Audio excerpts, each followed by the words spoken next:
Hi everyone. We will be looking into a current affair topic which is very important for the civil services mains exam. So the approach that we follow is we pick up a topic that is in news and then we analyze that from 360-degree angles. Okay, and this is exactly what is required for your mains exam as well. And how we will be discussing is in the format of question and answer. So we will have a lot of things that will come in the newspaper, but then not everything is relevant for your exam. So we must learn to pick up only what is relevant for the exam, and because in the mains you will be answering in the form of a question and answer, while preparing, while studying also, let's stick to this format of question and answer so that whatever topic you are preparing, you already have a question in mind and you already have an answer format. So anything that question or in and around that question come, you can easily replicate what we discuss. So the way we are discussing is going to be very systematic. Okay, so we will say how the introduction should be written, and then what the body should be written, and then what kind of conclusion should be written. And for each question, we will also be adding a lot of values in the form of if any case studies or examples are important, if any data is important. So all of these value addition also we are doing in this discussion, so that now if we discuss one question here in current affairs, then you don't have to go anywhere else, and if you just revise this multiple times and replicate the same answer, you will be getting a very good marks. And also if you look at other YouTube videos on the same topic, you will know and you will see that more than an hour of lecture on the same topic is also there on several platforms, where everything in and about around the topic, everything is discussed in lot greater depths. It's like doing a PhD on the topic, which is not actually required for the examination. So for an exam like UPSC, where there is a lot to study, it's equally important for you to know what not to study, not just what has to be studied. So how we will study in this is very strictly exam relevance. Okay, so we will prepare our answer in such a way that you will be able to answer for a 10-mark question and you will be able to answer for a 15-mark question. So that means maximum 250 words of content, right? You should not know anything less, neither anything more, because that will again waste your time and energy. You won't be able to remember. Just remember what is required for the exam. So this is the principle that we will be following in every class. Let's take a look. It says India's low ranking in Global Gender Gap Report 2025 reflects deeper structural failures in achieving gender equality. What we have to do is examine the key factors contributing to gender inequality in India, and also we have to suggest measures to improve women's economic participation. So this is a 15-marker question which has to be written in 250 words. Now let's go step by step. The first step is to identify the important keywords in your question. Okay, so even in the exam, when you are reading the question, make sure that you highlight all the important keywords which are there in the question. And halfway through writing the answer, please make it a practice to come back to these keywords and refer to them, just to make sure that you are not deviating from the main demand of the question, right? First step is to understand the keywords.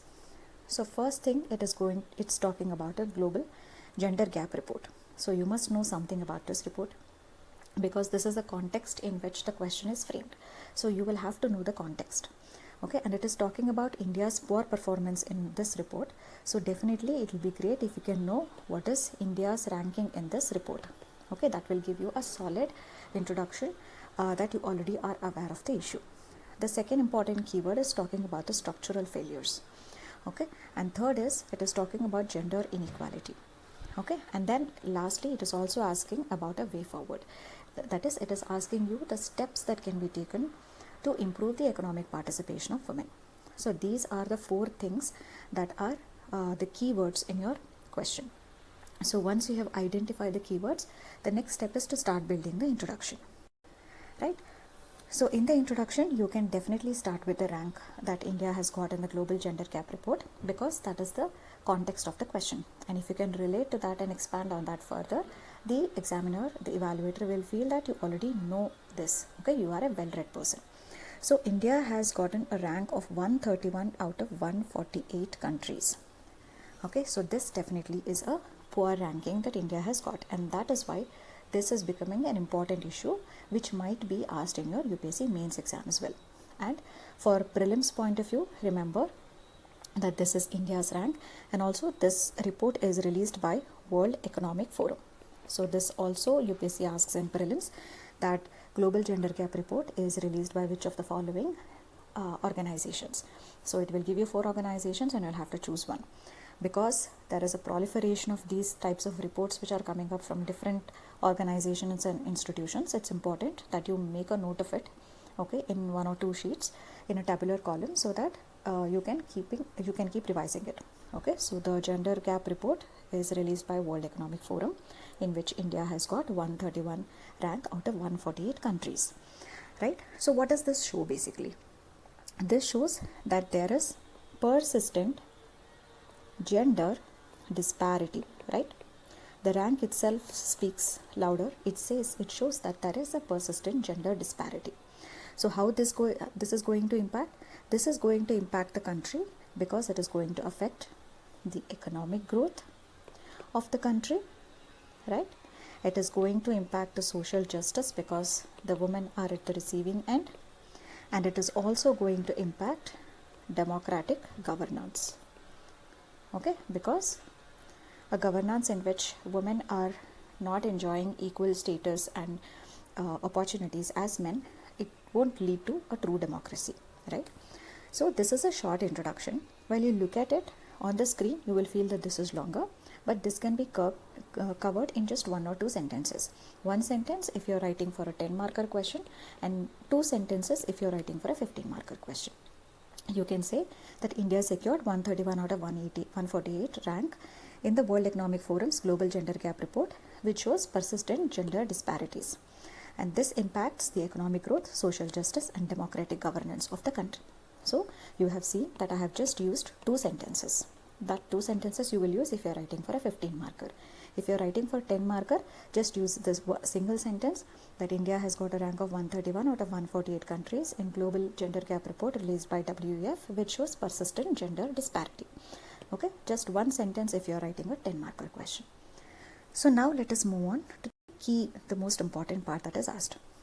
The structural factors which are contributing to gender inequality. Why are we talking about structural factors? Because, go back to your question, the question says that this low ranking is actually reflecting some structural failures. Okay, so it is talking about some structural failures, and that is why we are looking into the structural factors which are contributing to gender inequality. The first important factor is the low economic participation of women, right?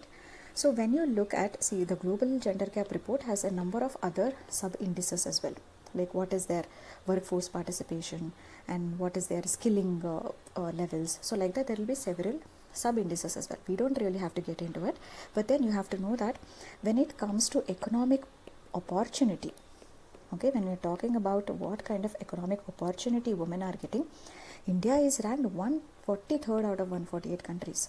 So this shows that the economic opportunity given to the woman itself to participate in the economy itself is very less, right? The female labor force participation, okay, is just 24% in India. And the data, the editorial from which we are discussing this also says that women earn even less than 1/3 of the male income, right? Women are earning less than 1/3 of the male income. The female labor force participation is just a mere 24%. Okay, and in economic opportunity sub-index, India's rank is 143. All of these shows that women do not have enough economic opportunities in India to be able to participate on an equal pedestal with the men. Okay, this is the first point. It is the first structural factor that is contributing to gender inequality.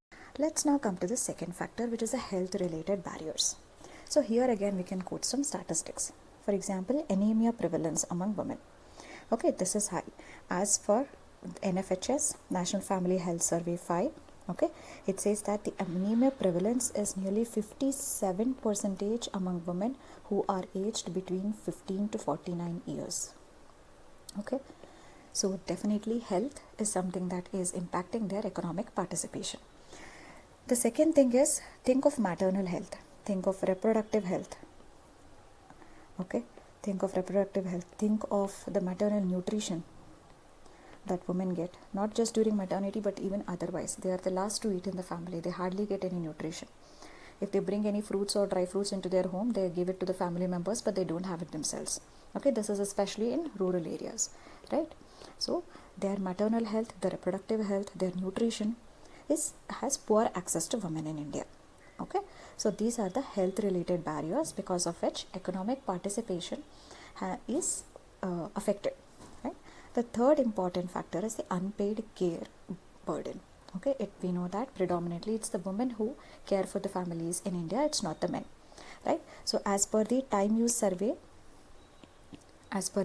time use survey, it says that women actually do this unpaid domestic work nearly 7 times more than men.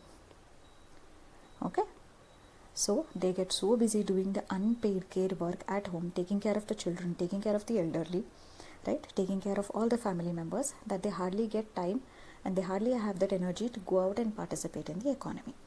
Okay, and apart from that, think of the childcare infrastructure. Okay, the childcare infrastructure is conspicuous by its absence. So because of this, they will have to stay at home and take care of their children, because they cannot drop off their children safely to any childcare institution. So because of this, they will themselves have to take care of the child, and this will lead to them dropping out from their jobs, right?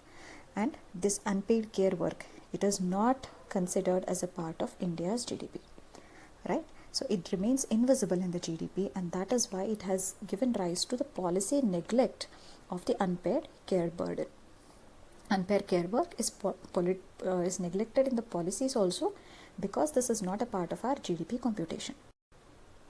The last factor which is contributing to the low economic participation of women is also the fact that their representation in the political and other democratic institutions is less. Okay, they have low political and institutional representation. So think of the parliament in India. The average representation of women in the parliament in the last decade has been just 12%. Just 12% of all the members of the parliament in the past decade on an average has been women. That's it. So if women are there in the parliament, they walk the talk, they are sensitive, and they know what kind of policies have to be brought out in order to support women who want to go out and work. But because women are absent in these legislative forums, there's hardly anyone to put out their interest, to put out their concern, and that is why gender sensitive policies may not be formed. Okay, so their representation in the political institutions, the legislative forums like the parliament and the state legislators, and even in various institutions, is less. Okay, so that is why also the need for the women to, what facilities they need, what kind of platforms they need to be able to go out and participate in the economy, that focus is less because of the less representation of women. Okay, next we will just take a look at the risks of gender exclusion. Now what is happening today, from the data itself, from the global gender gap report data, we clearly know that women are sort of excluded from the economic participation. Now, why is it important? What are the risks of such gender exclusion? Let's just see that, though it is not the core demand of the answer, but we may just know this because there might be a full-fledged question on this itself. So let's just discuss it very briefly. And the first thing is rising dependency ratio. Okay, so we know that India's population is aging now, right? So by 2050, nearly 20% of our population are going to be elderly. Okay, and in such a scenario, the dependency is already high on the people who are working, right? And in that scenario, if you keep out half of the population, which is the women, out of the economic workforce, then you imagine the dependency that is going to be there on the remaining population who are working, right? So this dependency ratio will rise if we are keeping women out of the labor force and the population is also aging. So the dependency ratio is going to further increase. Okay, the second important risk of gender exclusion is we are missing the economic gains. Nearly 50% of India's population are women. And imagine if we are able to bring this 50% of India's population into the workforce, then how much more India's GDP is going to be. According to McKinsey data, it says that nearly $770 billion of GDP can be boosted, okay, if these gender gaps are closed. Okay, if we are closing these gender gaps, then nearly $770 billion of GDP can be boosted if we are able to ensure that the women's economic participation is also as equal as the men, right? Next is, let's take a look at some of the existing policy measures. Though this again is not a core part of the question, and we are also not doing this exhaustively, just to make sure that if any question is asked on women, then sprinkling a policy here and there might help you. That is why we are just reading out the scheme names so that you know just to add whenever any policy has to be mentioned, right? So Beti Bachao, Beti Padhao, you already know that the main aim of this was to improve the child sex ratio and bring girls to school, right, to improve their education. Next is the Prime Minister Matru Bandhana Yojana. This is for providing maternity benefits, okay, to women during their childbirth. And then Mahila Shakti Kendras, this is basically providing skill training to women, okay. So when they are skilled, only then they can be employable, right? So that is why we have Mahila Shakti Kendras for providing skill training. So there are so many schemes on women, we all know that, but just for the sake of, if at all you have to mention somewhere some schemes, you just have to know some 2-3 names so that you can just use it as a cherry. That's it. Getting into details here. Now let us look into some global case studies. Okay. So this especially I advise when you're writing a 15-marker question, because you have 3 pages to be filled. And if you write some good case studies, that will definitely enhance your marks by at least 1 or 2 marks per question. Okay, so that is very, very important to enhance and enrich your answers with the help of examples, data, case studies, diagrams. We all know that, right? So let's discuss a couple of them so that you can choose what you can write, right? So the first is Uruguay. So Uruguay has what is called as a National Integrated Care System. Now, what is this National Integrated Care System? You know that care for women is both 2 types. One is that they have to care for the baby, and then they also have to care for the elderly in the families, their own parents and their in-laws, right? It is a woman who majorly take care of the elderly. It's a woman who take care of the baby predominantly, right? So there is dual burden of caring both for the baby and the elderly. What Uruguay is doing is, it is offering an integrated care system in which the state will help to take care of the baby and take care of the elderly, so that women are free from this care work and they can go and participate in the economy. They can take up jobs and work jobs, so that they are not just involved in just the care work of baby and elderly. Okay, so the state provides facilities for baby care and elderly care. This is what Uruguay does through National Integrated Care System. Next is South Korea. South Korea also, the government invests a lot. Okay, there is public investment. Okay, in public investment is done in what? Is providing care services. Okay, and the government also provides what are called as care vouchers. Okay, that the women can use these vouchers in order to get care services for free. Okay, in return for these vouchers, they can get care services. So this is what South Korea. And lastly, the Nordic countries. In Nordic countries, they have very generous paternity leaves. Okay, so that the father also shares the burden of caring for the baby, and it is not alone on the woman, because many a times when the mother is caring for the baby, the mother gets completely cut off from her job and then dedicates herself to caring the baby and ultimately drops out of the job. So that is why when liberal paternity leaves are given, the father also shares an equal burden of caring for the baby, so that it's not the women who are alone penalized for having the baby, right?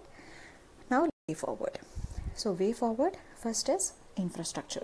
We definitely have to spend, or public investment in infrastructure is definitely needed. Infrastructure means it should be the healthcare infrastructure for women, okay, the child care infrastructure, so that they are free from their caring duties, right? And another infrastructure that's very important is safe public transport. Okay, so that the women feel very safe commuting to and from their workspace.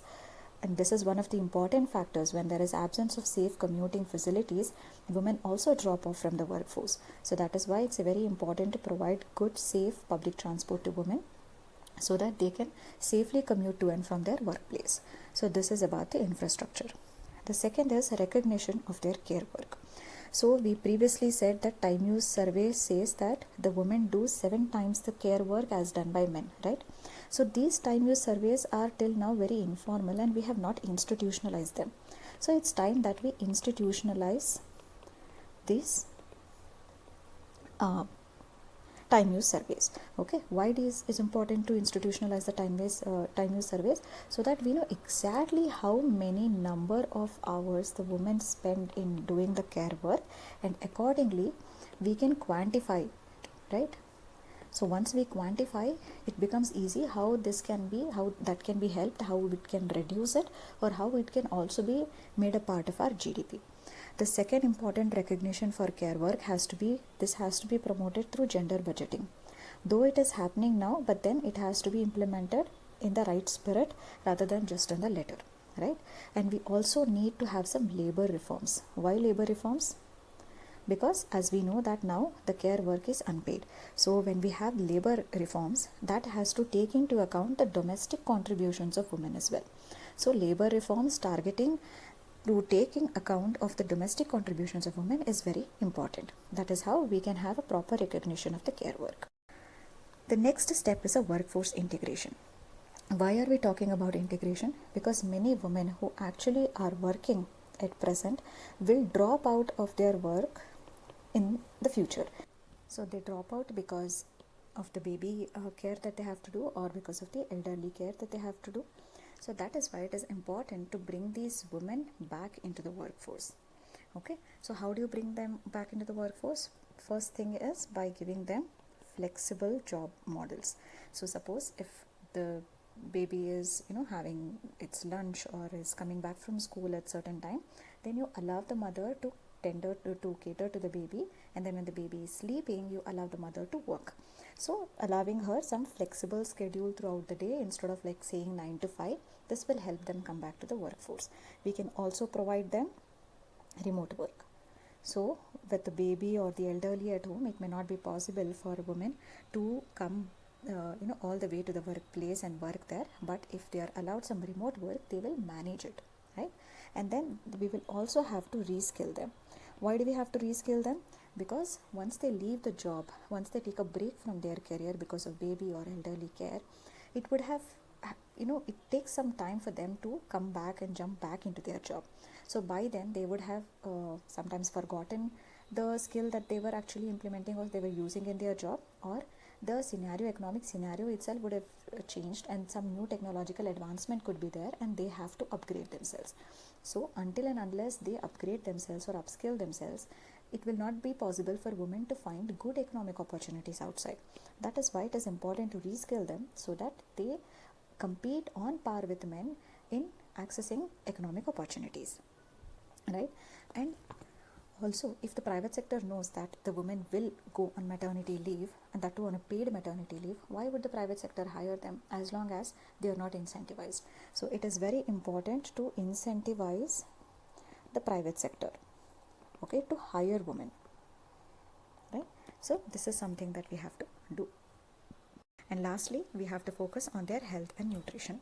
Okay, so we already saw that how 57% of women are suffering from anemia. So therefore it's important to target with targeted interventions, okay, their reproductive health, the health and sanitation, okay, that is the wash, okay, sanitation, okay, all of these, the nutrition, all of these things will have to be taken care, right? Only then we will be able to ensure that women also participate in the economic scenario on par with men. Now in these questions, when you read this question back, you will see that the question itself is asking for what measures needed to be taken to make sure that the gender participation, the women participation improves, or the gender equality improves, right? When the question itself is asking for a way forward or for the measures, then what will you write as part of a conclusion? So your conclusion has to be more generic in such cases, okay? And secondly, it has to be a summary of whatever you have offered in the measures that can be taken. It should also be short. So in the conclusion, you can say that India has to strive to achieve a gender equal society. A gender equal society means what? Why is it important? Because that will help in inclusive development, and it will also help in national progress. Okay, so India must strive for a gender equal society in order to have inclusive development and national progress, right? And also after that you can write some 2 to 3 keywords which are sort of summarizing whatever you have already told in the measures. For example, you have to make an investment in the women's health. Okay, then we have to invest in the care infrastructure. Okay, and then we also have to strive to bring institutional equity, because we know that now there is less representation of women. So we have to invest in the health and care infrastructure and strive to bring institutional equity.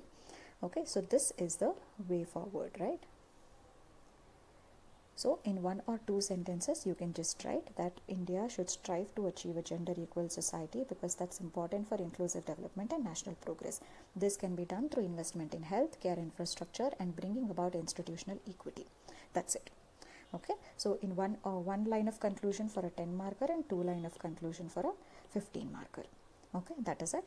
It should just be a summary of the measures that you've already quoted like we have done here, and just some 1 or 2 keywords like inclusive development or national progress or gender equal society, something, right? So this is how you write introduction, conclusion in questions where the question itself is asking measures or way forward as a part of the core demand of the question, right? So this brings us to the end of this topic. Thank you.